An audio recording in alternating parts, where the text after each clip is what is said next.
আমার বন্ধুগণ, আপনাদের সবার কাছে জানতে চাই, এ কোরআন নাজিল করেছেন কে? আওয়াজ করে চিল্লায় বলেন, কোরআন নাজিল করেছেন কে? এই কোরআন যদি সমাজের মানুষ তেলাওয়াত করে, সমাজের মধ্যে আল্লাহ রহমত পাঠায় দেয়। এই কোরআন যদি ঘরের মধ্যে তেলাওয়াত করা হয়, ঘরের মধ্যে আল্লাহ রহমত বরকত পাঠায় দেয়। আমার বন্ধু, এই কোরআনের বিধান যদি সমাজে বাস্তবায়ন হয়, সমাজের মধ্যে অশান্তি দূরীভূত হয়ে যায়, সমাজের মধ্যে আল্লাহ তাআলা শান্তি প্রতিষ্ঠিত করে দেয়। শুধু সমাজের মধ্যে শান্তি প্রতিষ্ঠার জন্য কোরআন নয়, গোটা দুনিয়াতে শান্তি প্রতিষ্ঠার জন্য আল্লাহ কোরআন নাজিল করেছেন। এই কোরআন যদি গোটা দুনিয়ার জমিনের মানুষ মেনে চলতে পারে বন্ধু, অন্যায়ভাবে কোনো মানুষের উপর আগ্রাসন সম্ভব নয়, সম্ভব নয়। সারা দুনিয়াতে আল্লাহ শান্তি প্রতিষ্ঠা করে দিবেন, ঠিক কিনা? এই জন্য আমরা দেখলাম বন্ধু, বাংলার জমিন স্বাধীনতা লাভ করেছে। এই স্বাধীনতার 54 বছরে বাংলার জমিনে আমরা দেখলাম পদার্পণ করেছি। আমরা এই স্বাধীনতার 53 বছর পর্যন্ত আমরা দেখলাম কত মানুষ স্বাধীনতার পরে ক্ষমতায় গেল, ক্ষমতা থেকে নামলো। আমার বন্ধুগণ, অনেকে বাংলাদেশকে ডিজিটাল বাংলাদেশ করার স্বপ্ন দেখিয়েছে আমাদেরকে। ডিজিটাল বাংলাদেশের স্বপ্ন দেখায় ডিজিটাল বাংলাদেশ করতে পারে নাই। স্মার্ট বাংলাদেশের স্বপ্ন দেখায় স্টেজ ভাঙা নিচে পড়ছে। কথা কয় না, ঠিক কিনা?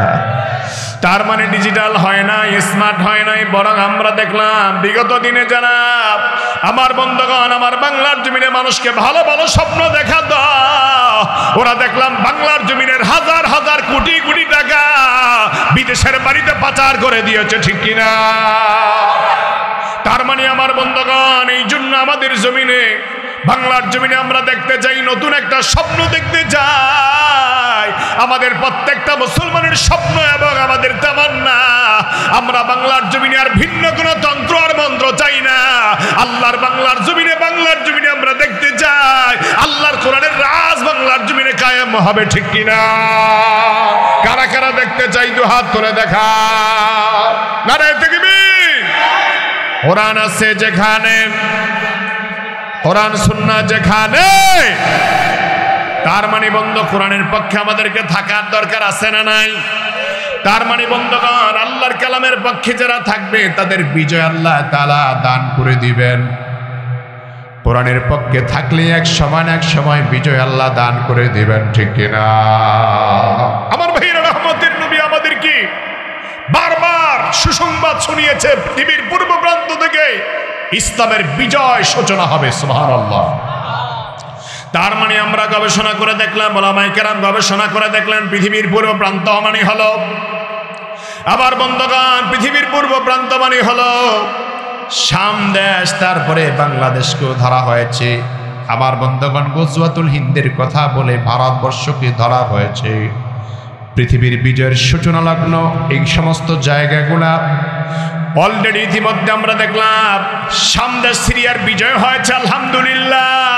আমার বন্ধুগণ, আমরা প্রতীক্ষা আছি আল্লাহর রহমত যদি হয়, ইসলামের পতাকা দিল্লির লাল কিল্লা থেকে শুরু করে ইনশাআল্লাহ সেদিন বেশি দূরে হবে না, মসজিদে আকসা পর্যন্ত ইসলামের পতাকা পথ করে উঠবে, ঠিক কিনা? আমরা শুনেছি, আমরা বড় ব্যথিত। আমাদের প্রতিবেশী রাষ্ট্রে মুসলমানদের ওয়াকফ সম্পত্তিগুলির উপরে একটা নিষেধাজ্ঞা জারি করা হয়েছে। আচ্ছা, ওয়াকফ সম্পত্তি, এই যে মসজিদ আপনারা ওয়াকফ করেছেন, কত সালে ওয়াকফ হয়েছে তা অনেকে জানে না, ভুলে গেছে। আমার ভাইয়েরা, আমাদের প্রতিবেশী রাষ্ট্রে মুসলমানদের এমন এমন নিদর্শন আছে। ভারতবর্ষে 800 বছর পর্যন্ত মুসলমানরা ভারত রাজ্য শাসন করেছে। মুসলমান রাষ্ট্রপ্রধানরা যদি হিংসুক হতো, পৃথিবীর ভিন্ন ধর্মের কোন মানুষ এই ভারতবর্ষে বসবাস করতে পারত না। আসতে বলবেন না, জোরে বলেন, ঠিক কিনা? তার মানে মুসলমানদের মধ্যে মানবিকতা আছে না নাই? কথা বলুন, আছে না নাই? আর আমরা দেখলাম তারা আমাদেরকে মানবতার সবক দেয়, তারা আমাদেরকে পরধর্মের প্রতি আন্তরিক হওয়ার সবক দেয়, তারা আমাদেরকে ধর্মপরায়ণ হওয়ার সবক দেয়, তারা আমাদের ব্যাপারে বাজে বাজে অভিযোগ উত্থাপন করে। অথচ আমরা দেখেছি আমাদের প্রতিবেশী রাষ্ট্রে ঈদের দিন ঈদের নামাজে পর্যন্ত মুসলমানদের উপর আঘাত করা হয়েছে। মুসলমান মা বোনদেরকে নির্যাতন করা হয়, নিপীড়ন করা হয়। আমার বন্ধুগণ, বলার উদ্দেশ্য আমার হলো এটা, মসজিদ মাদ্রাসা যেগুলি আল্লাহর জন্য ওয়াকফ করে দেয়, সেই সম্পত্তি 800 বছর আগে যা ওয়াকফ করা হয়েছে সেগুলির দলিল তালাশ করতেছে তারা। দলিল না পাওয়া গেলে রাষ্ট্রীয় সম্পত্তিতে তারা পরিণত করবে। এই যে আইনটুকু পাশ করা হয়েছে এটা সম্পূর্ণভাবে উদ্দেশ্য প্রণোদিতভাবে মুসলমানদেরকে হ্যাঁ প্রতিপন্ন করার জন্য, সাম্প্রদায়িক দাঙ্গা উস্কানি সৃষ্টি করার জন্য করা হয়েছে। আমার বন্ধুগণ, আমার মনে হচ্ছে আল্লাহর গজব বেশি দূরে নয়, হয়তোবা এমন গজব আসবে যেই গজবে আমাদের প্রতিবেশী রাষ্ট্রের জালেমরা, আমার ভাইয়েরা ভেসে যাবে, ভেসে যাবে, ভেসে যাবে, ঠিক কিনা? আমার ভাইয়েরা, এই জন্য আমাদের সবর করতে হবে। দেখেন না, আলহামদুলিল্লাহ ইতিমধ্যে অনেক বড় বড় জালেমরা পর্যন্ত আমাদের বাংলাদেশ ছোটই দেশের রাষ্ট্রপ্রধানের কাছে মাথা নত করতে বাধ্য হয়েছে। যারা বলেন ঠিক কিনা? তার মানে সম্মান দেওয়ার মালিককে, আসতে বলবেন না, যারা বলেন সম্মান দেওয়ার মালিককে। এই জন্যই তো পুরুষ রাষ্ট্রপ্রধান দরকার, এই জন্যই তো পুরুষ রাষ্ট্রপ্রধান দরকার।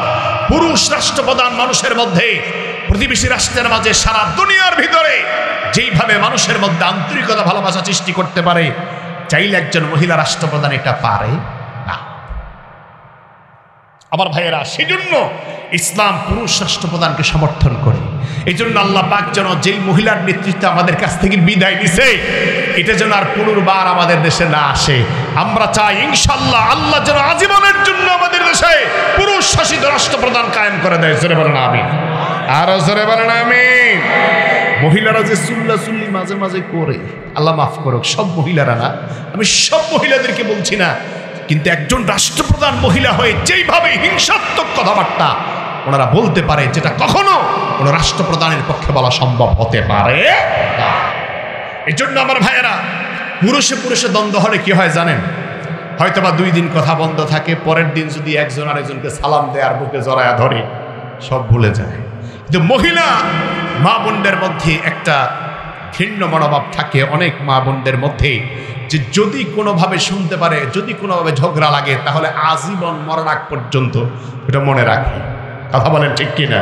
আর ওটাকে টার্গেট করে একটার পর একটা খোঁটা চলে। তো না, এটা করা উচিত না। আমি মা বোনদেরকে বলবো, পুরুষদের মধ্যে আল্লাহ পাক একটি মেজাজ দিয়েছেন, সেটা স্বাধীন চেতা মেজাজ। আপনারাও চেষ্টা করেন, কারোর সাথে মলমালিন্য হতেই পারে, হয়ে গেলে সেটা আজীবন মনে ধরে রাখবেন না। আপনি আল্লাহর জন্য, আল্লাহর রাস্তায় আরেকজনকে ক্ষমা করে দিবেন, তাহলে আপনাকেও ক্ষমা করে দিবে কে? তাহলে বলতেছিলাম, আমার বন্ধুগণ, বাংলার জমিন থেকে শুরু করে ইনশাআল্লাহ বিজয়ের সূচনা হতে পারে। শুধু তাই নয়, আমার ভাইয়েরা, পৃথিবীর পূর্ব প্রান্ত থেকে রাসূল বিজয়ের সুসংবাদ দিয়েছেন। আমরা চাই, আমাদের মনের মধ্যে সেই তামান্না আছে, সেই স্পৃহা আমাদের মনের মধ্যে থাকা উচিত। আল্লাহ পাক যদি আমাদের হায়াতে সেই সময় দেয়, যদি গজওয়াতুল হিন্দের ডাক আসে, আহ্বান চলে আসে, আমি যেন গজওয়াতুল হিন্দের প্রথম মুজাহিদ হতে পারি। মসজিদে আকসার জন্য যদি ডাক আসে, আমি যেন মসজিদে আকসার মুজাহিদ প্রথমভাবে হতে পারি। কোরআনে কারীমের ব্যাখ্যাগুলি আমাদের প্রত্যেকের হৃদয়ে ধারণ করে, এমনকি কোরআনে কারীমের উপর যেন আমল করা যায়, সেই চেষ্টাও আমাদের মধ্যে থাকার দরকার আছে না নাই? আল্লাহ রাব্বুল আলামিন এর জন্য বলেন, ও পৃথিবীর মানুষেরা, পৃথিবীর ইমানদারেরা, আমি আল্লাহ তাআলা তোমাদের মাঝে এমন এক পেগাম জারি করে দিলাম, যেন আমি আল্লাহ তাআলাকে ভুলে যেতে না পারো। দুনিয়ার মানুষ যেন আমি আল্লাহ তাআলার পেগামকে ভুলে না যাও। তার মানে আল্লাহ বলেন, দুনিয়ার মানুষেরা, ইমানদারেরা, দুনিয়ার জমিনে আমি আল্লাহ তাআলা তোমাদেরকে পাঠিয়ে দিলাম, সর্বশ্রেষ্ঠ মাখলুক করে আমি আল্লাহ তাআলা তোমাদেরকে জমিনের মধ্যে প্রেরণ করে দিলাম। সর্বশ্রেষ্ঠ মাখলুক করে পাঠাবার পরে দুনিয়ার জমিনে চলতে গিয়ে বান্দা, যখন কোনো কিছুর প্রয়োজন হবে, বান্দা তুমি আমার প্রতি এতটা ঈমান, এতটাই বিশ্বাস তুমি আমার প্রতি স্থাপন করে নাও, তোমার জীবনের যত চাওয়া আছে বান্দা, সব চাওয়া আমি আল্লাহ পূরণ করতে পারি। সুবহানাল্লাহ। তার মানে আমাদের জীবনের যত চাওয়া আছে, যত পাওয়া দরকার, সব পাওয়া পূরণ করতে পারেন কে? আসতে বলবেন না, জোরে আওয়াজ করে বলেন কে? এই জন্য আমাদের জীবনের যত যাওয়ার প্রয়োজন হয়, যত কিছুর প্রয়োজন হয়, সব প্রয়োজন আল্লাহর দরবারে আমাদেরকে চাওয়া দরকার।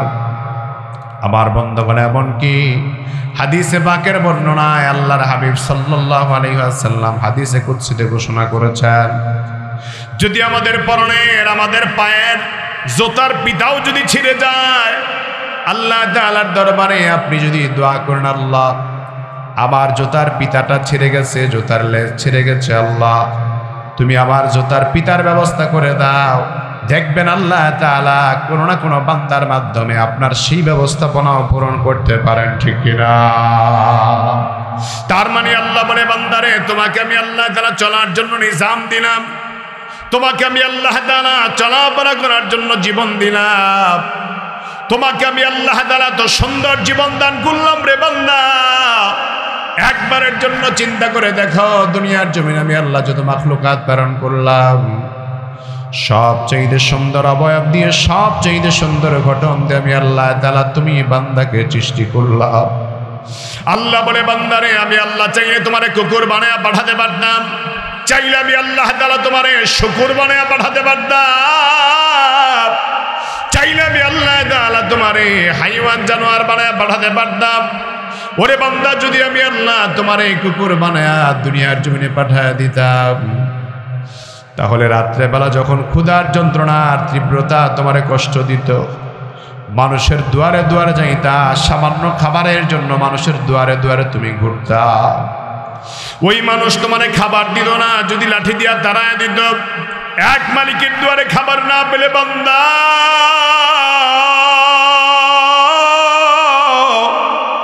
আরেক মালিকের দুয়ারে গিয়ে দাঁড়াইতা খাবারের জন্য, ওই মালিক যদি তোমার এই খাবার না দিত, তাহলে সারাটা রাত তুমি ক্ষুধার যন্ত্রণা নিয়ে পেটটা বাড়ির সাথে লাগাই দিয়া শুয়ে থাকা লাগতো।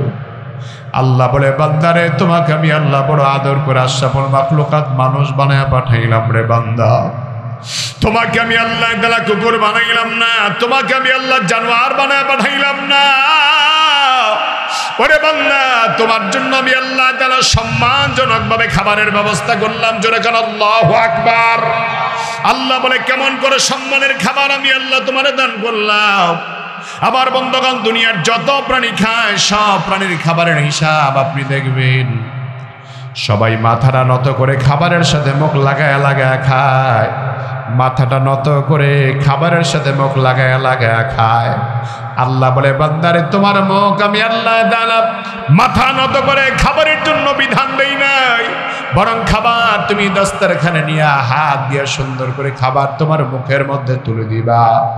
তার মানে বান্দা, তুমি খাবারের জন্য মাথা নত করবে না, তোমার মাথা দুনিয়া একজনের সামনে নত হবে রে বান্দা।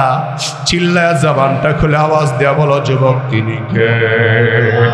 ও আমার ভাইয়েরা, আওয়াজ দেয়া বলেন তিনি কে? আল্লাহ বলে, বান্দারে তোমার মাথাকে আমি আল্লাহ নত করি নাই, নত করি নাই, নত করি নাই, আমি আল্লাহ তোমার মাথাকে উঁচা করে রাখলাম। তার মানে বান্দা, যতকাল দুনিয়ায় তুমি থাকবে ততকাল দুনিয়ার কারো সামনে মাথা নত করবে না, মাথা একমাত্র আমি আল্লাহর সামনে নত করবে, ঠিক কিনা? এই জন্য আমাদের মাথা একজনের সামনে নত হবে, তিনি কে? আসতে বলবেন না, জোরে বলেন তিনি কে? ওই আল্লাহ তাআলার সামনে যেন আমাদের মাথা নত হয়। এখন আমি আশরাফুল মাখলুকাত মানুষ, নিজেকে বড় মানুষ বলে দাবি করলাম, নিজেকে বড় সম্মানের জায়গার আসন দান করলাম, কিন্তু আমার বন্ধুগণ, ফজরের নামাজের আজান যখন হয় তখন আমি নামাজ পড়ি না, জোহরের নামাজের আজান যখন হয় তখন আমার মসজিদে পাওয়া যায় না, আসরের নামাজের আজান যখন হয় তখন আমার মসজিদে পাওয়া যায় না, মাগরিবের আজান যখন হয় তখন আমার নামাজের সেজদায় পাওয়া যায় না, এশার নামাজের আজান যখন হয় তখন আমার নামাজের সেজদায় পাওয়া যায় না। আল্লাহ বলে, বান্দারে তোমাকে আমি আল্লাহ তাআলা আশরাফুল মাখলুকাত বানায়া পাঠালাম, তার মানে তোমার সম্মান দিলাম আমি আল্লাহ, তোমার মাথা আমার সামনে নত হবে, কিন্তু তুমি যখন মাথা নত করলে না, আমি আল্লাহর কদমে সেজদা দিলা না, তাহলে তুমিও মাখলুক, অন্যান্য মাখলুকও আছে, হাইওয়ান জানোয়াররাও মাখলুক, করে বান্দা গরু ছাগলরাও মাখলুক, কুকুররাও মাখলুক, তারপরে শুকুররাও মাখলুক, অন্যান্য জানোয়াররাও মাখলুক। অন্যান্য মাখলুকগুলা 5 ওয়াক্ত নামাজ আমি আল্লাহর হাজিরা দেয় না, তাদের জন্য আজানের বিধান নাই, জামাতের বিধান নাই, তারাও যেমন হাজিরা দেয় না তুমিও তেমন হাজিরা দাও না, তাহলে তোমাদের মধ্যে তার মধ্যে আর পার্থক্য রইল না। ওরে বান্দা, পার্থক্য যদি কায়েম করতে চাও, আমার কুদরতি কদমে তোমার মাথাটা ঝুঁকা দাও, 5 ওয়াক্ত নামাজ আমার সামনে হাজিরা দাও, ঠিক কিনা? তার মানে আমার বন্ধুগণের জন্য আল্লাহর কদমে সেজদা দেওয়ার দরকার আছে না নাই? আল্লাহ বলে, বান্দারে তুমি যখন আমি আল্লাহর দরবারে সেজদায় পড়ে যাবা, তোমার জীবনের যত চাওয়া আছে সব চাওয়া পাওয়ার কথাগুলি আমি আল্লাহর দরবারে তুমি বলবা। আমার বন্ধু, আমরা যদি একবার সেজদা দিতে পারি, আমরা মনে করি মনে হয় যে আমি বড় আল্লাহর ওলি হয়ে গেছি। দুই একবার যদি রাতের বেলা তাহাজ্জুদের নামাজ পড়তে পারি, সকালবেলা চা দোকানে বসে বসে আড্ডা দিয়ে আর গল্প করে বলি, আরে বেটা চা দে, আমার চোখের মধ্যে ঘুম আছে, কারণ গত রাতে আমি বেশি পরিমাণ সময় নিয়ে তাহাজ্জুদের নামাজ আদায় করছি। তার মানে 2-4 জনের সাক্ষী রাখলো যে আমি তাহাজ্জুদ করছি। আমার বন্ধুগণ, এই তাহাজ্জুদের নামাজ আপনি কেন বললেন? আপনি তাহাজ্জুদের নামাজের সেজদা দিলেন, আল্লাহর কদমে সেজদা দিলেন। আপনি মানুষকে শোনাবার জন্য তাহাজ্জুদ পড়ে কোনো লাভ নাই। নামাজ আদায় করবেন মানুষকে দেখাবার জন্য, নামাজ পড়ে কোনো লাভ নাই। আমাদের নামাজ হবে আল্লাহর জন্য, সেজদা হবে আল্লাহর জন্য, আমাদের ইবাদত হবে আল্লাহর জন্য, ঠিক কিনা? এই জন্য আমার বন্ধুগণ, আমাদের জীবনে আল্লাহর কদমে সেজদা দেওয়ার দরকার আছে না নাই? আমাদের জীবনের যত চাওয়া যত পাওয়া, আমাদের সব চাওয়ার ব্যাপারে পাওয়ার ব্যাপারে আল্লাহ তাআলাকে আমাদের বলা বড় দরকার। আল্লাহ বলে, বান্দা তুমি শোনো, আমি আল্লাহ তাআলা কেমন মালিক তোমার, কেমন মালিক তোমার। ওয়া ইযা সালাকা ইবাদি আন্নী ফাইন্নী কারীব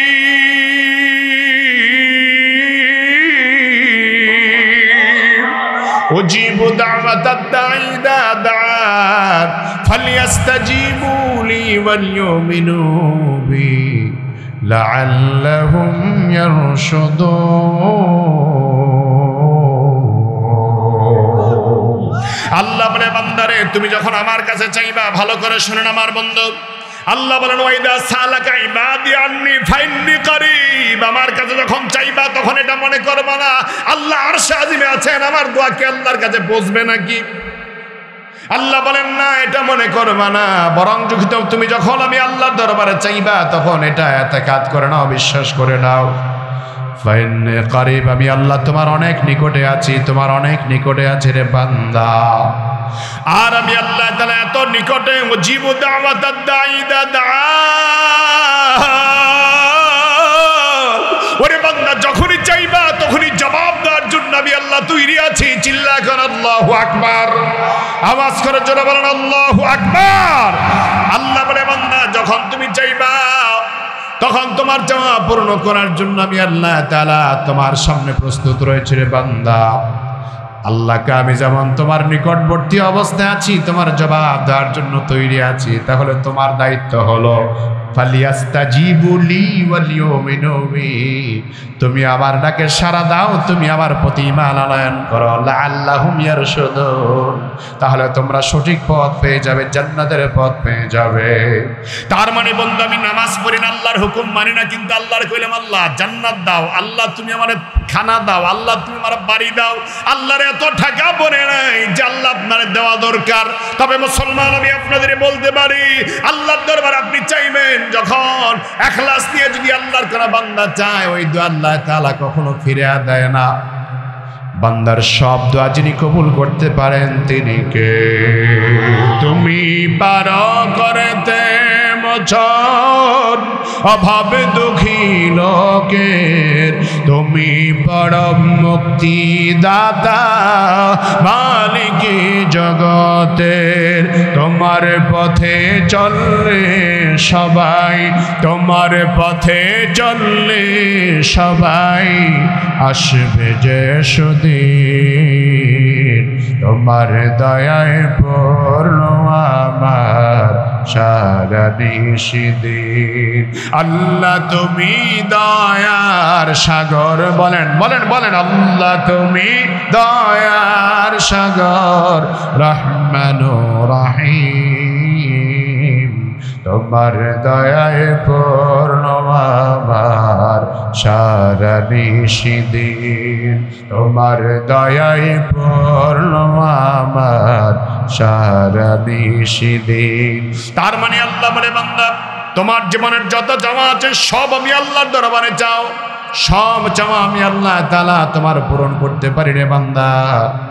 এই জন্য আল্লাহর কাছে চাইতে হবে, ইখলাস নিয়ে মনোযোগ নিয়ে আল্লাহর দরবারে চাওয়া লাগবে। এখন আমরা চিন্তা করি, একদিন দোয়া করার পরে কই আল্লাহ সবে বরাতে তুমি দোয়া কবুল করো, সবে কদরে দোয়া কবুল করো। দোয়া তো করলাম, কবুল হয় না। কই কি দোয়া করছো? আল্লাহর কাছে মনে মনে চাইছি এত অভাবের সংসার, অভাবটা যেন দূর হয়ে যায়, মসজিদের দরজা থেকে বের হলে যেন একটা স্মরণের চাকা পাওয়া যায়। তাহলে তো অভাব শেষ। মসজিদ থেকে বের হয়ে যে সবে কদরের দোয়া করছে, কবুল হয় না।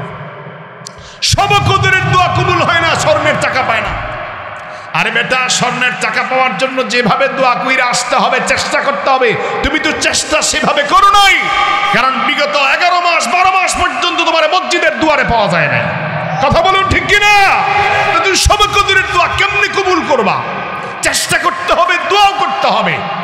তার মানে হচ্ছে আপনি ঘরে বসে বসে যদি আল্লাহকে বলেন, আল্লাহ আমার রিজিকটা আসমান থেকে পাঠায় দাও, আল্লাহ পাঠাতে পারেন, ক্ষমতা আছে আল্লাহর, কিন্তু আপনি চেষ্টা করতে হবে, তাহলে আল্লাহ পাক আপনার রিজিকের ফয়সালা করে দিবেন। তার মানে বন্ধুগণ, আমাদের জীবনের যত চাওয়া যত পাওয়া, সব চাওয়া পাওয়া একজনের কাছে, তিনি কে? আল্লাহ বলে, বান্দা তোমাদের যত চাওয়া সব আমি আল্লাহর দরবারে চাও। এবার বন্ধুগণ, আমি আপনাদেরকে জানায় দেই, হাদিসে পাকের বর্ণনা রাসূল বলেছেন, মুমিনের দোয়া কখনো বিফল হয় না, মুসলমানের দোয়া কখনো বিফল হয়ে যায় না।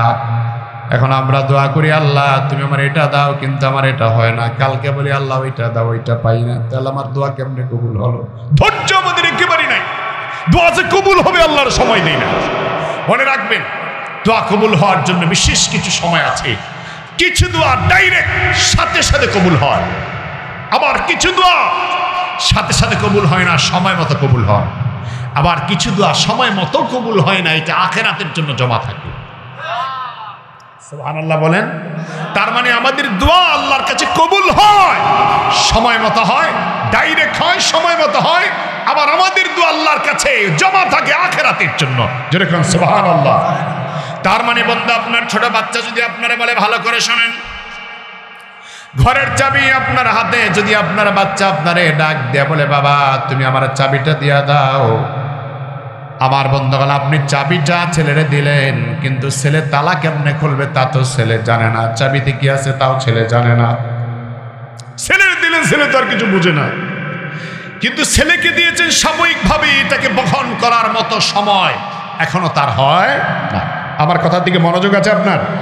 আমার ভাইরা ভালো করে শুনেন, ছেলে আপনার কাছে চাবির ছড়া চেয়েছে, যেই চাবিতে আপনার সিন্দুকের চাবি আছে, যেই ছড়াতে আপনার ভালো ভালো জায়গার চাবিগুলি আছে, যেই ছড়াতে আপনার ওয়ার্ড্রোফের চাবি আছে, যেই চাবির ছড়াতে আপনার গুরুত্বপূর্ণ বিষয়গুলি আছে, ছেলে চাবির ছড়া চেয়েছে, একটু দিয়েছেন আবার নিয়েছেন, ছেলের মনটা খারাপ হয়ে গেছে। কারণ আপনার চিন্তা হলো, চাবির ছড়া যদি হারিয়ে যায় আমাকে অনেক পেরেশানিতে পড়তে হবে। তাহলে আপনি ছেলেকে চাবির ছড়া দিয়ে আবার নিয়ে গেলেন। ছেলেকে আপনি চাবিটা দিবেন, সময় হলে দিবেন যখন সে চাবি পাওয়ার মতো, রাখার মতো যোগ্যতা অর্জন করতে পারবে, ঠিক কিনা? তারপরে আবার ছেলে আপনার সামনে যাচ্ছে, ছেলেকে আপনি করে নিয়ে বাজারের দিকে রওনা করতেছেন, এমন সময় আপনি ছেলে দেখতে পেল আগের দিনে পালকিতে করে বউ নিয়ে যাচ্ছে লোকেরা, বেয়ারারা গান গাইতেছে, আর পালকিতে করে বউ নিয়ে যখন রওনা হয়ে গেছে, এমন সময় ছেলে ডাক দেয়, বাবা এটা কি বলে? এটা পালকি বলে, ভিতরে আছে কি বলে? বউ। তাহলে বাবা আমাকে একটা বউ দাও। ছেলে হচ্ছে 6 বছর বয়স, ছেলে চাচ্ছে বউ। বলেন 6 বছরের ছেলেকে বউ দিলে বউয়ের মর্যাদা বুঝবে? এই জন্য বাবা বলছে, ছেলেরে আমার বউ চেয়েছ, বউ তোমাকে আমি সময় মতো দিয়ে দিব, চিন্তা করার কোনো দরকার নাই। আমার বন্ধুগণ, চাবি চেয়েছে, বাবা চাবি দিল না। আবার সন্তান চাবি চেয়েছে, চাবি দিল না। বউ চেয়েছে, আবার বউটাও দিল না। কিন্তু দেখা যায় এখনকার সন্তানরা তো এতটা আবেগপ্রবণ হয়, বাবা দেয় না কি হয়েছে, মায় দেয় না কি হয়েছে, মোটরসাইকেল একটা কিনবো। বাবা কয়, মা এই ছেলে মোটরসাইকেল কিনবি না, কত মানুষ মারা যায়, বিপদে পড়ে অ্যাক্সিডেন্ট হয়, মোটরসাইকেলটা কিনিস না, হাতে ধরি পায়ে ধরি। তারপরেও ছেলে বন্ধু বান্ধব আপনজনের কাছ থেকে হালত নিয়ে মোটরসাইকেল কিনবে। কথা বলেন ঠিক কিনা? এমন কিছু অ্যাক্সিডেন্ট এবছর দেখেছি আমরা। আল্লাহ, এত অ্যাক্সিডেন্ট, ভয়াবহ অ্যাক্সিডেন্টগুলি দেখেছি। আপনারা দেখেছেন যে ঈদের আগের দিনেও 3 ভাই মোটরসাইকেলে রওনা হয়েছে, আর একই পরিবারের একই মায়ের 2 সন্তান মোটরসাইকেলের মধ্যে আমার ভাইরা বাসের সাথে ধাক্কা খেয়ে চাক্কার নিচে পিষ্ট হয়ে জায়গায় মারা গেছে। যত অ্যাক্সিডেন্ট বাংলাদেশে হচ্ছে তার 80% অ্যাক্সিডেন্ট হচ্ছে মোটরসাইকেলে। কথা বলেন ঠিক কিনা? আমি যুবক ভাইদেরকে অনুরোধ করব, প্রয়োজনে চালাবেন কিন্তু বেপরোয়া ভাবে চালাবেন না। জীবনের দাম দিবেন, মূল্যায়ন করবেন। এই জীবনটা যদি চলে যায়, আপনার মোটরসাইকেল আপনার কিছুই হবে না। হাজারটা মোটরসাইকেলের মালিক আপনি হতে পারবেন, গাড়ির মালিক আপনি হতে পারবেন, যদি আল্লাহ আপনাকে বাঁচায় রাখে। কিছু ছেলে আছে মোটরসাইকেল যখন চালায় মনে হয় যেন সে বিমানে আছে, জমিনেও নাই আসমানেও নাই, তার মাঝামাঝি চলতেছে। বান্দরের মতো এমন ভাবে চালায় যে পিছনের দিকে সাইলেন্সার খোলায়, এত বিকট আওয়াজ করে, মানুষ তার জন্য জায়গায় জায়গায় বদদোয়া দিচ্ছে। কথা বলুন ঠিক কিনা? তোমরা এই কাজটা কেন করো?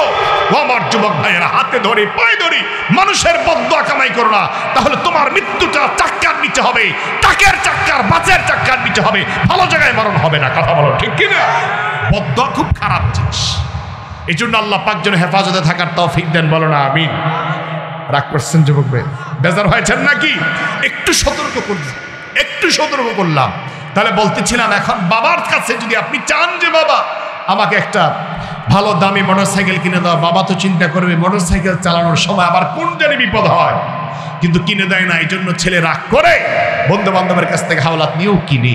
কিন্তু আমার ভাইয়েরা, এরকম অসংখ্য ঘটনা আছে, দেখা যায় বাবা দেয় না, কারণ বাবা চিন্তা করে ছেলে উপযুক্ত হোক, ছেলের বয়স হোক, শুধু মোটরসাইকেল না, প্রয়োজনে তাকে আমি গাড়ি কেনার ব্যবস্থা করে দিব, তবে ছেলেকে উপযুক্ত বয়স হতে হবে। কথা বলে ঠিক কিনা? এই জন্য দুনিয়ার জমিনে বাবা যেমন সন্তানকে দেওয়ার জন্য একটা নিয়ম আছে, সময় হলে যেমন সন্তানকে বাবা তার সম্পত্তি দিয়ে দেয়, সময় হলে যেমন বাবা তার সন্তানকে চাবির ছড়া তুলে দেয়, সময় হলে যেমন নাকি বাবা তার সন্তানকে বিবাহ করা বউ তার ঘরে এনে দেয়। আল্লাহ বলে, বান্দারে তুমি আমার কাছে চাইতে থাকো, আমার কাছে দোয়া করতে থাকো, করতে থাকো বান্দা, সময় যখন হবে, প্রয়োজন যখন হবে রে বান্দা, আমি আল্লাহ তাআলা তোমার প্রয়োজনের সময় তোমার জিনিস তোমার সামনে হাজির করে দিব। সুবহানাল্লাহ। এই জন্য আল্লাহর হাবিব বলেছেন, 3 ব্যক্তির দোয়া ডাইরেক্ট কবুল হয়। বলেন কয় ব্যক্তির দোয়া? 3 ব্যক্তির দোয়া সরাসরি কবুল হয়, ডাইরেক্ট কবুল হয়ে যায়। 1 নম্বর আল্লাহর হাবিব বলেছেন মুসাফিরের দোয়া সরাসরি কবুল হয়ে যায়। 2 নম্বর রাসূল বলেছেন মাজলুম ব্যক্তির দোয়া আল্লাহর দরবারে সরাসরি কবুল হয়ে যায়। আর 3 নম্বর আল্লাহর হাবিব বলেছেন মা বাবা যদি সন্তানের জন্য দোয়া করে, ওই দোয়াটাও সরাসরি আল্লাহর দরবারে কবুল হয়ে যায়। তাদের দোয়াও যেমন কবুল, বদদোয়াও তেমন কবুল হয়। ঠিক কিনা? আমার বন্ধুগণ, সেই জন্য আমাদের জীবনে আল্লাহ যতদিন আমাদেরকে বাঁচায়, আল্লাহর কাছে আমাদেরকে চাইতে হবে, চাইতে হবে, চাইতে হবে। আমার বন্ধুগণ, এই জন্য দুনিয়ার যত নবী আল্লাহর কাছে চেয়েছেন, সব নবীদেরকে আল্লাহ তাআলা দান করেছেন, সব নবীদের চাওয়া আল্লাহ তাআলা পূরণ করে দিয়েছেন। এমনকি সাহাবায়ে কেরাম যারা যা চেয়েছেন তাদের সরাসরি চাওয়াগুলিও আল্লাহ পূর্ণ করে দিয়েছেন। অস্থির হওয়া যাবে না, অধৈর্য হওয়া যাবে না। আমার বন্ধুগণ, হযরত আমর ইবনে জুমাহি রাদিয়াল্লাহু তাআলার বর্ণনা সহিহ বুখারীতে পাওয়া যায়, কিতাবুল মাগাজির বর্ণনায়, উহুদের ময়দানে সাহাবায়ে কেরাম যখন যুদ্ধের ময়দানে যায়, আমর ইবনে জুমাহি রাদিয়াল্লাহু তাআলা তিনি এমন একজন সাহাবী, যেই সাহাবী তার পা ছিল ল্যাংড়া, খোঁড়া খোঁড়া তিনি হাঁটতেন, এবং ল্যাংড়া সাহাবী রাসূলের দরবারে গিয়ে বলেন, হুজুর আপনার দরবারে আমি আগমন করলাম, উহুদের ময়দানে আমি যুদ্ধে যেতে চাই। জোরে কান আল্লাহু আকবার। আস্তে বলবেন না, চিল্লায় বলেন আল্লাহু আকবার। আকাশ বাতাস মুখরিত করে বলেন আল্লাহু আকবার। হযরত আমর ইবনে জুমাহি রাদিয়াল্লাহু তাআলা বলেন, নবীজি আমার পা ল্যাংড়া, তাতে কি হয়েছে, কিন্তু আমি জিহাদের ময়দানে যেতে চাই। নবীজি তালিকার দিকে তাকায় দেখেন, উহুদের ময়দানে যাদের নামের তালিকা দেওয়া হয়েছে তার মধ্যে তারই সন্তান হলো 4 জন। কয়জন? সবাই বলেন কয়জন? আমর ইবনে জুমাহি রাদিয়াল্লাহু তাআলা 4টা সন্তান দেওয়া হলো, উহুদের ময়দানে তাদের নাম দেওয়া হলো। আল্লাহর নবী ডাক দিয়ে বলেন, ও আমর ইবনে জুমাহ, তোমার সন্তান 4 জন জিহাদের ময়দানে যাওয়ার জন্য নাম লেখলো, তারপরও তুমি কেন যেতে চাও? কারণ খোরা মানুষ, ল্যাংরা মানুষ জিহাদে যেতে নাই। ইসলামের বিধান আল্লাহ তাআলা জিহাদের জন্য খোরা মানুষের উপরে দেন নাই, ল্যাংরা মানুষের উপরে দেন নাই, অন্ধের উপরে আল্লাহ দেয় নাই। হযরত আমর ইবনে জুমাহ ডাক দিয়ে বলেন, নবীজি আল্লাহর নবী অসংখ্য সাহাবাই কেরাম, ও নবীজি আপনার অসংখ্য সাহাবাই কেরাম জিহাদের ময়দানে যাবে, জিহাদের ময়দানে গিয়া তারা শাহাদাত বরণ করবে। ও নবীজি শুধু তাই নয়, আমার পরিবারের 4 সন্তান জিহাদের ময়দানে যাবে, তারা জিহাদের ময়দানে গিয়ে কারো নাক কাটা যাবে, কারো কান কাটা যাবে, কারো কল্লা কাটা যাবে। নবীজি তারা কেউ শহীদ হবে, কেউ গাজী হবে। আমার মনে চায় জিহাদের ময়দানে আমিও যাই, আমার মনে চায় জিহাদের ময়দানে আমিও যাই, আমার মনে চায় জিহাদের ময়দানে আমিও গিয়া এই ল্যাংড়া পাউটা নিয়ে আল্লাহর দরবারে দাঁড়াই। যদি শত্রু বাহিনী আমার উপর আক্রমণ চালায়, আমি যদি তীর দেয়া প্রতিহত করতে না পারি, আমার শত্রুর বাহিনীর তীর যদি আমার পিঠের মধ্যে ঢুকে যায়, যদি আমার পেটের মাঝে ঢুকে যায়, আমার পিঠে ঢুকে গেলে, পেটের মধ্যে ঢুকে গেলে ওই তীর যদি আমি খুলতে না পারি, এই তীর অবস্থায় যদি আমার জানটা বের হয়ে যায় নবীজি, আমি সে অবস্থায় কিয়ামতের ময়দানে আল্লাহর সামনে দাঁড়াবো, আল্লাহকে ডাক দিয়ে বলবো, আল্লাহ তোমার হাবিবের সাথে জিহাদের ময়দানে গিয়ে তীরে বিদ্ধ হয়ে আমি শহীদ হয়ে গিয়েছিলাম, আল্লাহ তুমি আমার শহীদ বলে কবুল করে নাও, তুমি আমার মাফ করে দাও। তোমার হাবিবকে আমি ভালোবাসি, তোমার ইসলামকে আমি ভালোবাসি, আল্লাহ সে ভালোবাসার নাজরানা নিয়ে কিয়ামতের ময়দানে আজ তোমার সামনে আমি হাজির হয়ে গেলাম। আল্লাহ নবীর সামনে যখন এমন বয়ান দিতেছেন, আল্লাহ নবী বলেন, আমর ইবনে জামাহ, তোমার 4টা ছেলে জিহাদের ময়দানে নাম লিখিয়েছে, তোমার নাম লেখাবার কোনো প্রয়োজন নাই। ছেলেরা বাধা দিয়ে বলে, বাবা আপনি জিহাদের ময়দানে যাওয়ার কোনো দরকার নাই, কারণ আমরা 4 জন তো আছি। নবীজি যাকে বারণ করেন, সাহাবাই কেরাম যাকে বারণ করে, ছেলেরা যাকে বারণ করে, কিন্তু নাসর বান্দা আমর ইবনে জামূহ ডাক দেয়া কয়, নবীজি আপনি আমার বারণ করবেন না, জিহাদের ময়দানে আমার যাওয়ার জন্য অনুমতি প্রদান করুন। আমি আল্লাহর সামনে দাঁড়াতে চাই, আমার নাক কাটা যাবে, আল্লাহর সামনে দাঁড়া বলবো, আল্লাহ আমার নাক নাই, তোমার জন্য নাক কেটে এসেছি, আল্লাহ আমার কান নাই, তোমার জন্য কান কেটে হাজির হয়েছে, আল্লাহু আকবার। আল্লাহকে ডাক দেয়া বলবো, আল্লাহ তীরের কারণে আমার দেহটা বিচ্ছিন্ন হয়ে গেল, আঘাতে আঘাতে ক্ষত বিক্ষত হয়ে গেল আমার দেহ। আল্লাহর নবীর সামনে যখন এমন বয়ান দিতেছেন, এমন পয়গাম শোনাইতেছেন, নবীজি ডাক দিয়ে বলেন, আমর ইবনে জামূহ তোমার জন্য জিহাদের ময়দানের অনুমতি দিয়ে দিলাম। হযরত আমর ইবনে জামূহ রাদিয়াল্লাহু আনহু আনন্দে আত্মহারা হয়ে গেলেন, উহুদের ময়দানে জিহাদ করার জন্য তৈরি হয়ে গেলেন। বাড়িতে গেলেন স্ত্রীর সাথে দেখা করে বিদায় নেওয়ার জন্য। বাড়িতে যায় তার বেগমকে ডাক দিয়ে বলেন, বেগম রে উহুদের ময়দানে যাব, বিদায় নেওয়ার জন্য আগমন করেছি। আমার বন্ধুগণ, বেগম ডাক দিয়ে বলেন, আপনি জিহাদের ময়দানে যাবেন, আপনার তো পা একটা ল্যাংড়া, কেমনে জিহাদ করবেন? ওই ছেলে, ওই যুবক, ওই বৃদ্ধ মানুষ ডাক দিয়ে বলেন, এ বিবি, এই ল্যাংড়া পাও নিয়া তীরান্দাজি করবো আমি, শত্রু বাহিনীর মাঝে আমি তীর ছড়ে মারবো, আর শত্রু বাহিনী আমার তীরে পরাজিত হতে বাধ্য হয়ে যাবে। এই কথা বলার পরে বেগম মুচকি হাসি দিয়ে বলেন, শত্রু বাহিনী যখন আপনার দিকে তীর নিয়ে ধাওয়া করতে আসবে, তখন আমরা দেখবো আপনি পিছন দিক থেকে পালায়ন করে বাড়ির দিকে আপনি আসতেছেন। হযরত আমর ইবনে জামূহ রাদিয়াল্লাহু তাআলা কথাটা শোনার সঙ্গে সঙ্গে এতটা কষ্ট পাইলেন।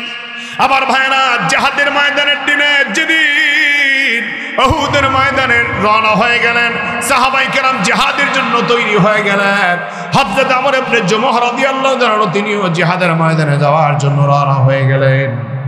বাড়ির থেকে যখন ডান পাও দিয়া বাম পাও দিয়া যখন বের হইতে লাগলেন, জিহাদের জন্য যখন রওনা হয়ে গেলেন, বেগমের কাছ থেকে বিদায় নিলেন, আপনজনের কাছ থেকে বিদায় নিলেন। বাড়ির একদিনে যাওয়ার পরে তিনি আল্লাহর খানায় কাবার দিকে তাকায় 2 হাত ধরে বললেন, আল্লাহ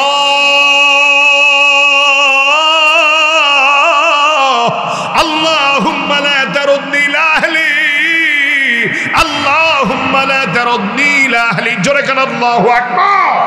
হযরত আমর ইবনে জামূহ আল্লাহর দরবারে এমন একটা দোয়া করলেন, আল্লাহ আমি ল্যাংড়া মানুষ, আমি খোরা মানুষ, জীবনের বড় স্বপ্ন, বড় আশা তোমার দরবারে শহীদ হয়ে কবরে যাওয়া, মাওলা তোমার দরবারে শহীদ হয়ে দাঁড়ানো, আল্লাহ তোমার দরবারে শহীদ হয়ে তোমার দরবারে দাঁড়ানো জীবনের বড় স্বপ্ন, আল্লাহ আমি বুড়া হয়ে গেলাম, আমার পা ল্যাংড়া, এই জন্য লোকেরা আমার যাইতে দেয় না।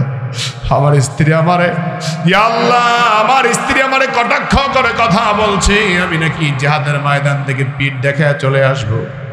আল্লাহ, তোমার দরবারে তোমার খানায় আবার দিকে ফিরে দোয়া করতেছি, তুমি আর জিহাদের ময়দান থেকে আমার বাড়ির দিকে আর ফিরে এনো না আল্লাহ। আবার তুমি শহীদ হিসাবে কবুল করে নাও। আমি শহীদ হয়ে তোমার দরবারে যেতে চাই, তোমার দরবারে আমি শহীদ হয়ে দাঁড়াতে চাই। এই দোয়া করে তিনি যখন জিহাদের ময়দানে তীর নিয়ে রওনা হয়ে গেলেন, আর বাড়ির দিকে ফিরে তাকালেন না। জিহাদের ময়দানে যাওয়ার পরে আমার ইবনে জুমহ রাদিয়াল্লাহু তাআলা কাফের বেঈমানদেরকে এত বেশি পরিমাণ তীরন্দাজি করলেন, এত বেশি পরিমাণ তীর মারলেন, এত বেশি পরিমাণ তীর মারলেন, অসংখ্য কাফেরকে জাহান্নামে পাঠিয়ে দিলেন। আর কাফের শিবিরের মধ্যে তো খবর তো রচনা হয়ে গেল, এই বৃদ্ধ মানুষটিকে এত বেশি পরিমাণ তীর মেরে আমাদের বন্ধুদেরকে জাহান্নামে পাঠিয়ে দিচ্ছে, মৃত্যুর দুয়ারে ঢেলে দিচ্ছে। সবাই মিলে তারা অ্যাটাক করো, সবাই মিলে তারা ধরো। সবাই মিলে ঐক্যবদ্ধ হয়ে চতুর্পাশ গ্রাস করে যখন তাকে আক্রমণ করলেন, ধরে ফেললেন, হযরত আমর ইবনে জুমহ রাদিয়াল্লাহু তাআলা হাত বরাবর আঘাত করলে হাতটা কেটে পড়ে যায়, পিছন দিক থেকে বাম হাতে আঘাত করলে বাম হাতটা কেটে পড়ে যায়। আমার বন্ধুগণ, মাথার পিছনের দিকে আঘাত করলে রক্তগুলি কেটে যায়, আর আমর ইবনে জুমহ জমিনের মধ্যে পড়ে যায়। রক্তগুলি টকবক করে করে রক্তগুলি ছিটকে ছিটকে বিভিন্ন জায়গা থেকে বের হচ্ছে। এমন সময় আমর ইবনে জুমহ রাদিয়াল্লাহু তাআলা অনেকক্ষণ পর্যন্ত রক্ত ঝরতে ঝরতে তিনি শহীদ হয়ে গেলেন। শাহাদাতের পর আল্লাহর নবী বললেন, সাহাবায়ে কেরাম, আমার কোন কোন সাহাবায়ে কেরাম, আমার কোন কোন সাহাবায়ে কেরাম একত্রিত হয়েছে, সব সাহাবায়ে কেরামকে একত্রিত করে নাও। সব সাহাবায়ে কেরাম যারা শহীদ হয়েছেন তাদের লাশের মধ্যে দেখলেন আমর ইবনে জুমহের লাশটা পর্যন্ত দেখা যায়। রাহমাতুল লিল আলামিন নবীকে জানানো হলো, হুজুর আমরা তার লাশ নিয়ে যখন ঐক্যবদ্ধ হয়ে যাই, বাড়ির দিকে নিতে আরম্ভ করলে বাড়ির দিকে নিতে পারি না। ও রাহমাতুল লিল আলামিন নবী, আমরা যেদিকে নিতে চাই সেদিকে পারি, কিন্তু বাড়ির দিকে তার লাশ নেওয়া যায় না, তার আপনজনদেরকে দেখানোর জন্য। নবীজি ডাক দেয়া বলেন, সাহাবায়ে কেরাম, আমি তার আপনজনকে হাজির করতে চাই। তার স্ত্রী সন্তানরা যখন হাজির হলো, জিজ্ঞেস করলে, তোমরা তার কোনো দোয়া হয়েছে এমন কোনো দোয়ার ব্যাপারে জানো কিনা, তিনি কোনো দোয়া করেছিলেন কিনা? তখন তার স্ত্রী বললেন, নবীজি ঘর থেকে বের হয়ে তিনি বলছেন, আল্লাহুম্মা লা তারুদ্নি ইলা আহলি, আয় আল্লাহ, আমাকে আপনি আমার ঘরের মধ্যে আর জিন্দা অবস্থায় ফিরে আনবেন না, শহীদ অবস্থায় ফিরে আনবেন না। রাসূল বলেন, তার লাশ নিয়ে যদি 1000 বার চেষ্টা করা হয়, 1000 বার চেষ্টা করলেও তার লাশ বাড়ির দিকে আর নেওয়া যাবে না, কারণ তখন তিনি জিহাদের জন্য বের হয়ে গেছেন আর দোয়া করেছেন, তার দোয়া আল্লাহর দরবারে ডাইরেক্ট কবুল হয়ে গেছে। যেখানে আছে সেখানে দাফন করে দাও, জোরে কান আল্লাহু আকবার। তার মানে আমার বন্ধুগণ, কিছু কিছু দোয়া ডাইরেক্ট কবুল হয়ে যায়। সাহাবায়ে কেরামদের অনেক দোয়া ডাইরেক্ট সরাসরি কবুল হয়েছে, নবীদের দোয়া সরাসরি কবুল করা হয়েছে। তার মানে আমাদের যখন কোনো কিছুর প্রয়োজন হবে বন্ধু, আমরা আল্লাহর দরবারে চাওয়ার দরকার আছে না নাই? আমাদেরকে যিনি দিতে পারেন তিনি কে? আসতে বলবেন না, জোরে বলেন তিনি কে? আমার বন্ধুগণ, যে আল্লাহ দিতে পারেন ওই আল্লাহর গোলাম হাতে চাই কি চাই না? কারা কারা চাই হাত তুলে দেখায়, আল্লাহকে ডাক দেয়া বলেন আল্লাহ। একটু মহব্বতে জবানটা ছেড়ে আওয়াজ দেয়া বলেন আল্লাহ। ওদের মালিক আল্লাহ গো, তোমার গোলামি করার জন্য পাঠাইলা, কিন্তু তোমার গোলামি আমরা করতে পারি নাই, নাফরমানি করে জিন্দেগি শেষ করলাম। কোন সময় মালাকুল মউত আজরাইল পাঠায়া দাও, দরজার সামনে হাজির হয়ে যায় জানি না। আল্লাহ তোমার দরবারে ফরিয়াদ, মালাকুল মউত আজরাইল যেদিন পাঠাইবা, বেঈমান বানায় আমাদের কাউরে কবরে নিও না, জাহান্নামের আযাব সহ্য করতে পারবো না আল্লাহ, জাহান্নামের ভয়াবহ আযাব সহ্য করতে পারবো না। আয় আল্লাহ, যদি আমাদেরকে তোমার দরবারে ডাক দিবা, ঈমানের সাথে আমাদেরকে কবুল করে নিও, মরণের আগে 5 ওয়াক্ত নামাজি বানায়া কবরে নিও আল্লাহ। আমাদেরকে ন্যায়ের পথে, সত্যের পথে, ইনসাফের পথে থাকার তৌফিক দান করে দিও, বলেন আমিন। আমার ভাইরা, এই জন্য আমাদের যত চাওয়া, যত দোয়া সব আল্লাহর দরবারে করব, কারণ আপনাদেরকে একটা বিষয় জিজ্ঞেস করি, আল্লাহর কাছে যদি আমরা চাই, আল্লাহ যদি দেয়, আল্লাহর ভান্ডারে কি কম হবে? আল্লাহর ভান্ডারে অভাব হবে? যিনি সব কিছু দিতে পারেন তিনি কে? কেউ যেটা দিতে পারে না সেটাও দিতে পারেন কে? এই জন্য আমাদেরকে আল্লাহর কাছে চাইতে হবে। আল্লাহর প্রতি যেন বিনয়ী থাকি। রাসূল বলেছেন দুআ হুয়াল ইবাদা, মুখুল ইবাদা, ইবাদতের মগজ হলো দোয়া। আবার ভাইয়েরা, কুমিল্লা দেবিদ্বার উপজেলার অন্তর্গত রসুলপুর ইউনিয়নের ঐতিহ্যবাহী গ্রাম জীবনপুর তথা আবদুল্লাহপুর দক্ষিণ পাড়া যুব সমাজ কর্তৃক আয়োজিত ষষ্ঠ বার্ষিক ইসলামী মহাসম্মেলন, আজকের এই ইসলামী মহাসম্মেলনের মাহতারাম সম্মানিত সভাপতি জনাব মোহাম্মদ মাজিদুল ইসলাম সরকার সাহেব, আল্লাহ পাক ওনাকে সুস্থ নেক হায়াত দান করুন, আমরা বলি আমিন। আজকের মাহফিলে আমন্ত্রিত মুআজ্জাজ মুকাররম মেহমান,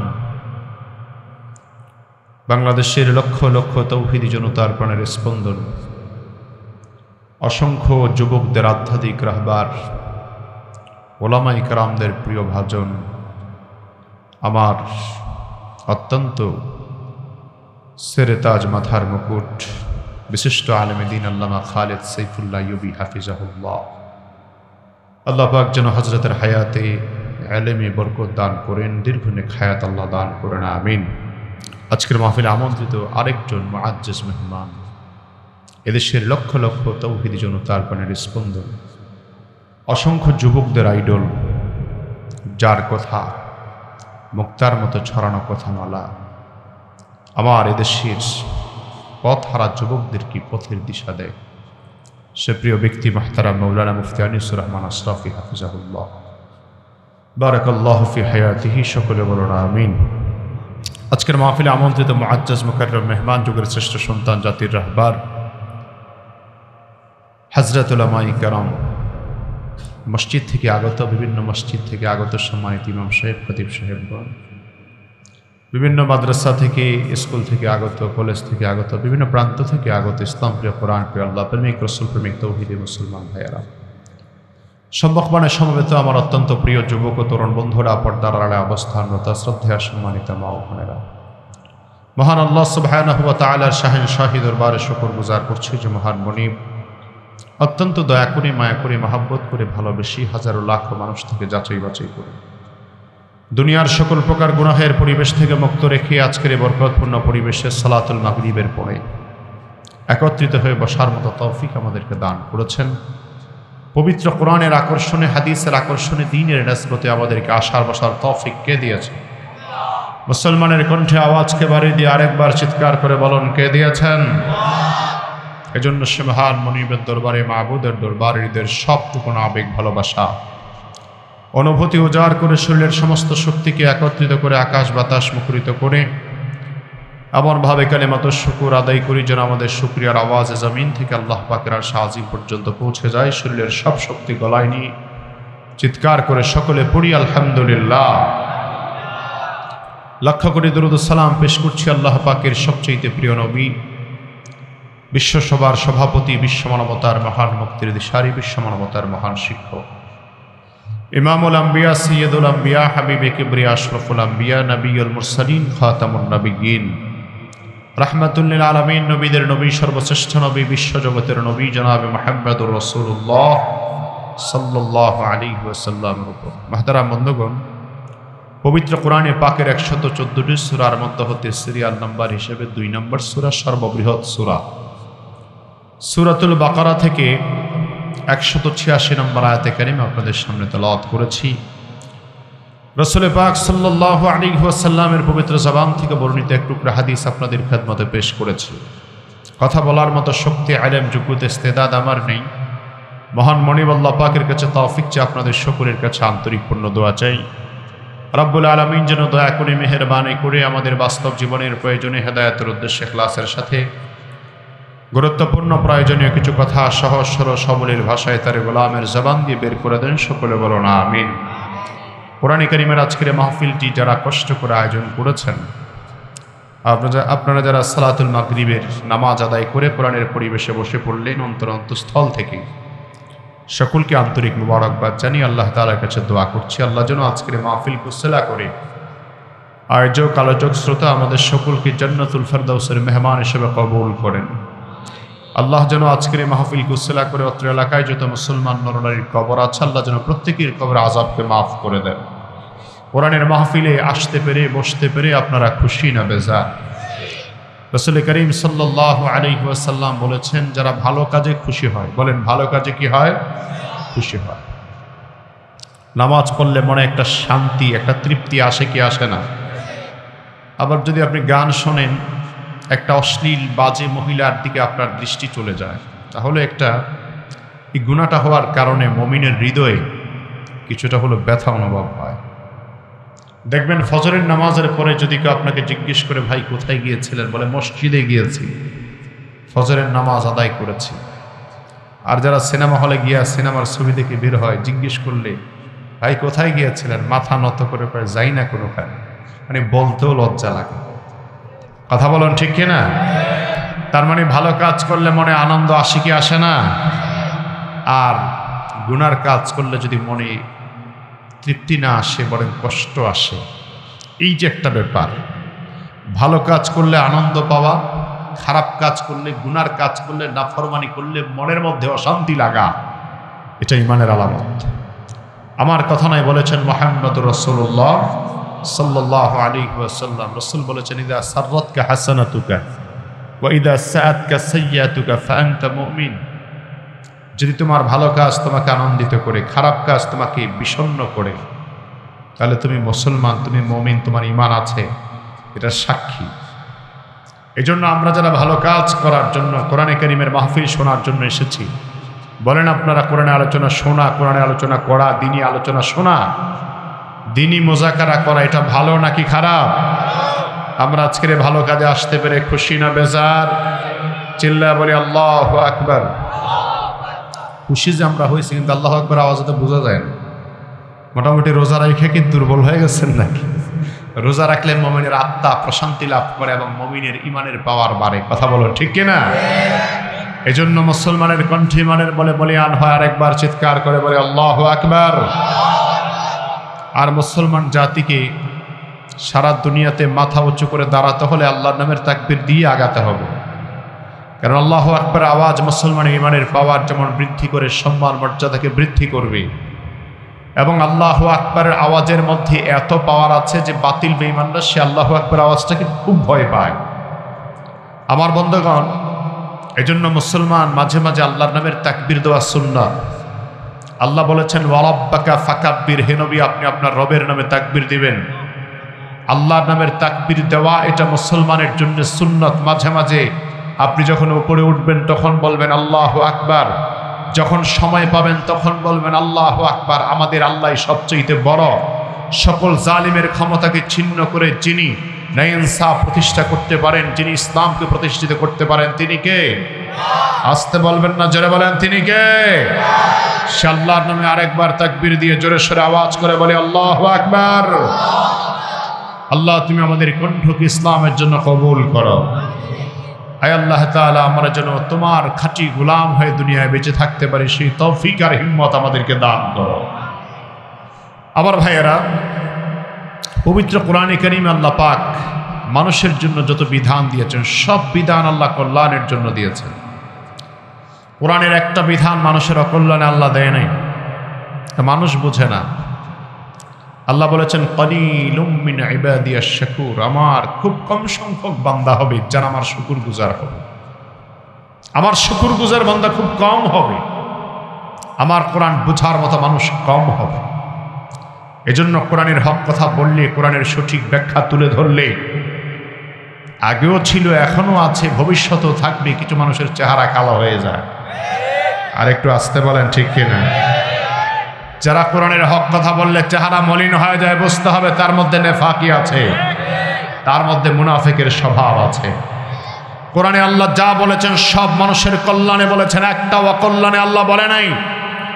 সুতরাং কোরআনের বিধান যদি দুনিয়া বাস্তবায়ন হয়, আল্লাহর কসম শান্তি দুনিয়াতে কোরআনের মাধ্যমেই আসবে, ইসলামের মাধ্যমে আসবে, আর কোনো তন্ত্রমন্ত্রের মাধ্যমে আসতে পারে না। এই জন্য কোরআনকে আমাদের সমাজে দরকার আছে না নাই? আমরা কোরআনকে চাই কি চাই না? সবাই আওয়াজ করে বলেন, চাই কি চাই না? কারা কারা চাই হাত তুলে দেখায়। নারায়ে তাকবীর, নারায়ে তাকবীর। আল্লাহর কাছে দোয়া করুন, মনে মনে তামান্না রাখুন, আল্লাহ যেন দেশটাকে, গোটা বিশ্বটাকে আল্লাহ পাক কোরআনের মাধ্যমে নিয়ন্ত্রিত করে দেন। জোরে বলুন আমিন।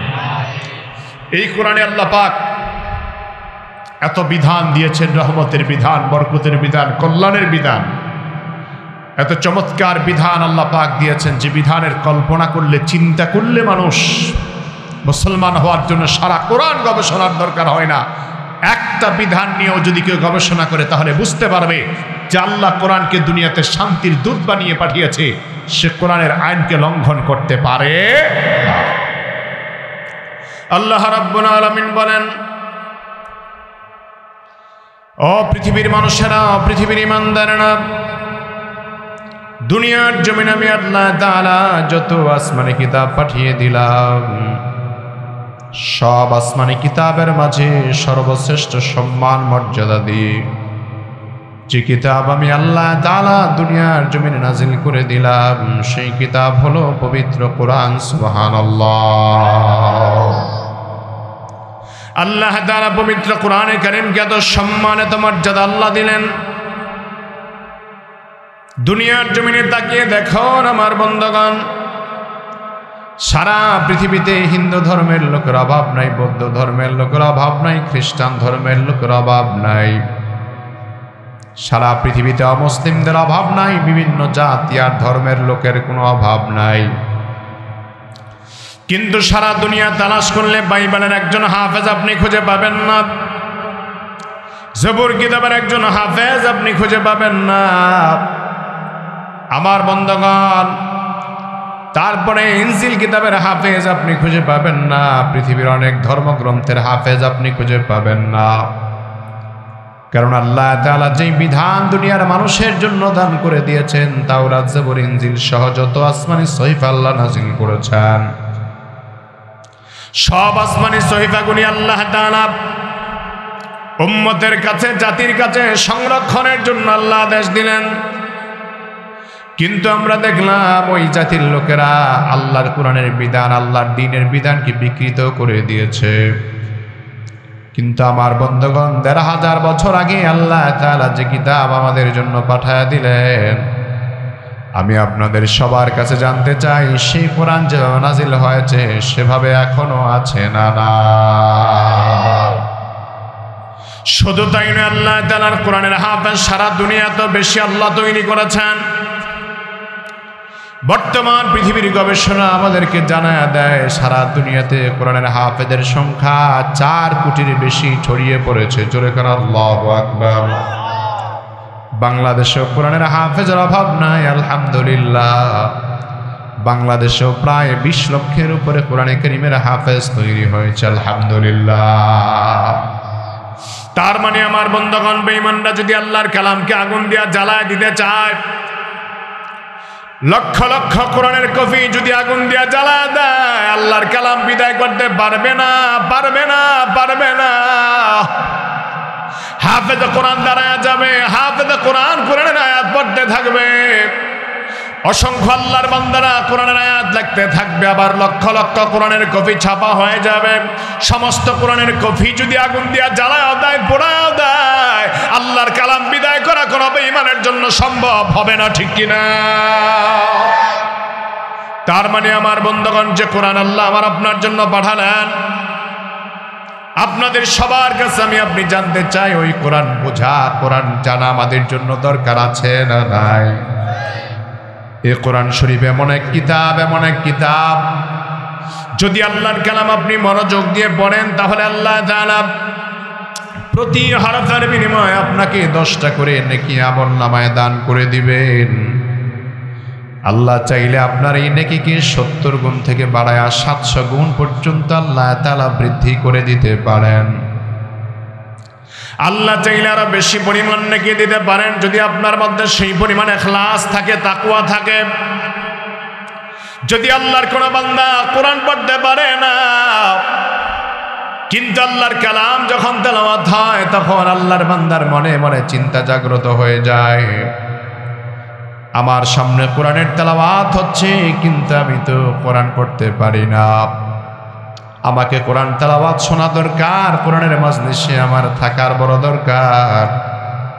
আল্লাহর বান্দা যখন কোরআনের মাজলিসে কোরআন শোনার জন্য বসে যাবে, আল্লাহ নিজে বলেছেন আমার বান্দা যিনি কোরআন তেলাওয়াত করে যেই পরিমাণ সওয়াব আমি আল্লাহ তার আমলনামায় দিয়ে দিব, ওই পরিমাণ সওয়াব শূন্যওয়ালার আমলনামায়ও আমি আল্লাহ দান করে দিব। আমার কথা না, আল্লাহ রাব্বুল আলামিন বলেন وَإِذَا قُرِئَ الْقُرْآنُ فَاسْتَمِعُوا لَهُ وَأَنصِتُوا لَعَلَّكُمْ تُرْحَمُونَ।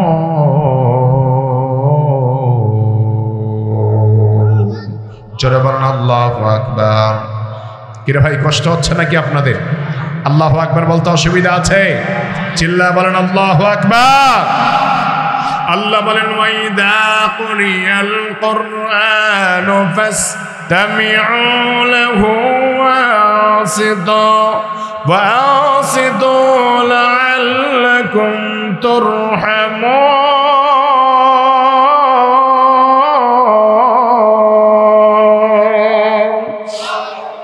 আল্লাহ বলেন ও দুনিয়ার ইমানদাররা, তোমাদের সামনে যখন আমার কালাম তেলাওয়াত করা হয় ফাসতামিউ লাহু ওয়ানসিতু, তোমরা মনোযোগ সহকারে শোনো এবং তোমরা চুপচাপ থেকে আমার কালামের তেলাওয়াত তোমরা শ্রবণ করতে থাকো।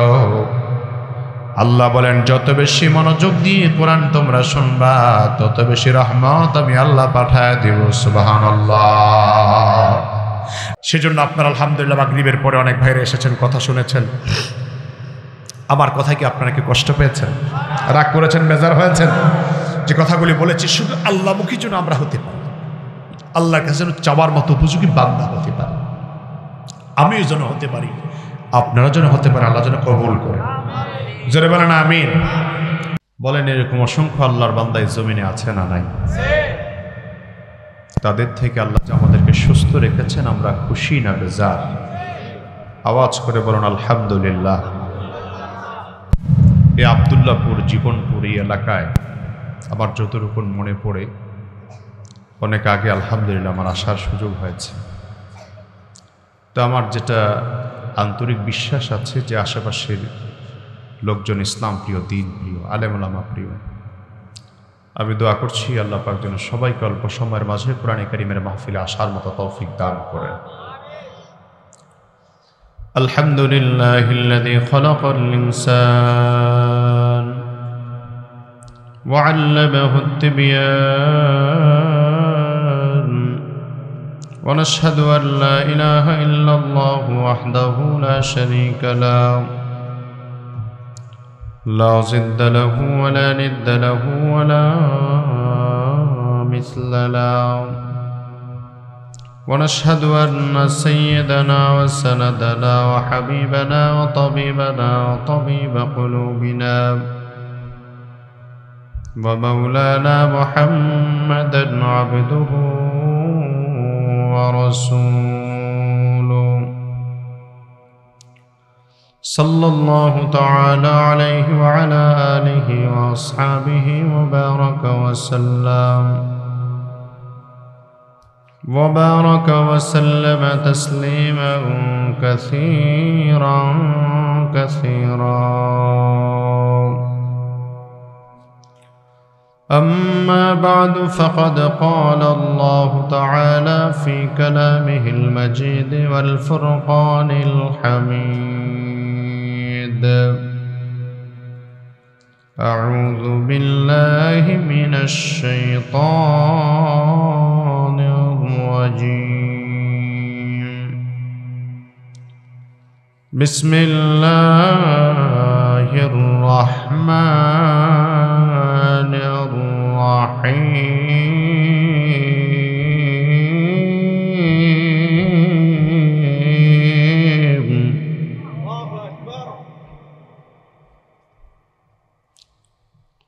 وإذا سألك عبادي عني فإني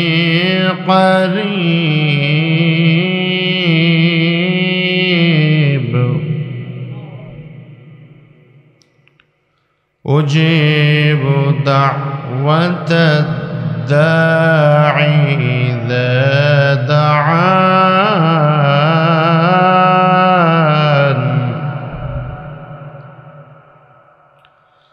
فليستجيبوا لي وليؤمنوا بي لعلهم يرشدون.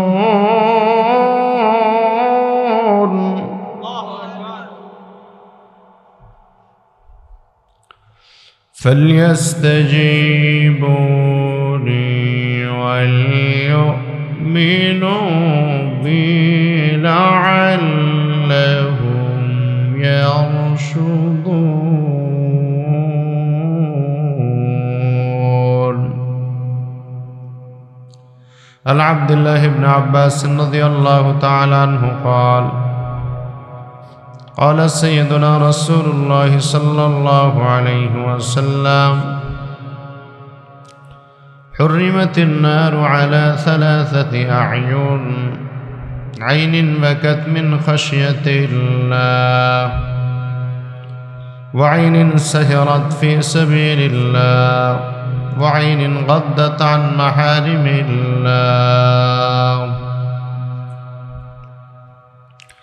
أو كما قال النبي عليه الصلاة والسلام.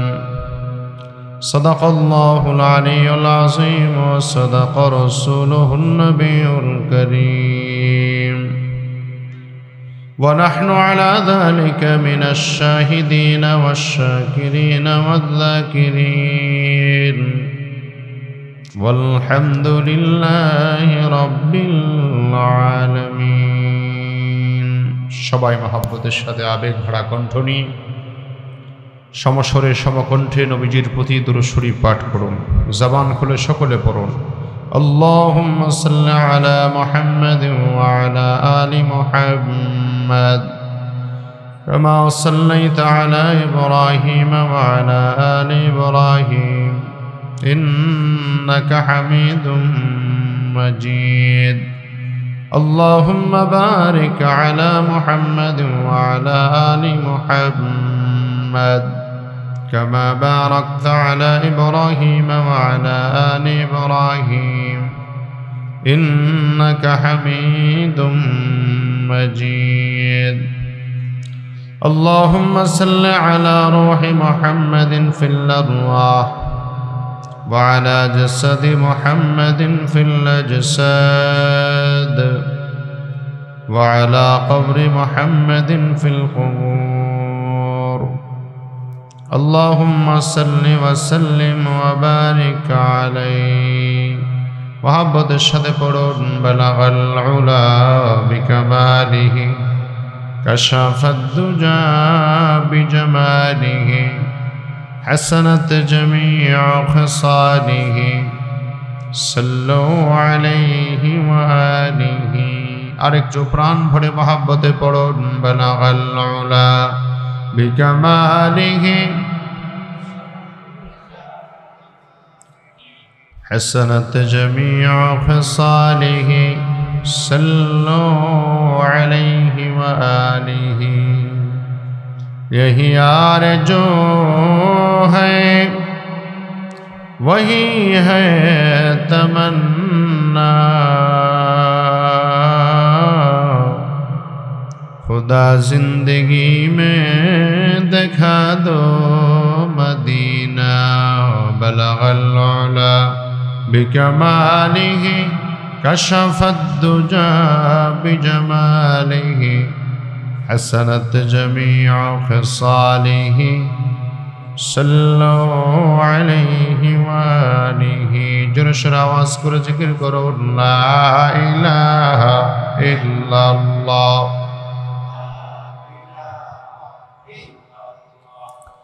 لا إله إلا الله لا إله إلا الله لا إله إلا الله لا إله إلا الله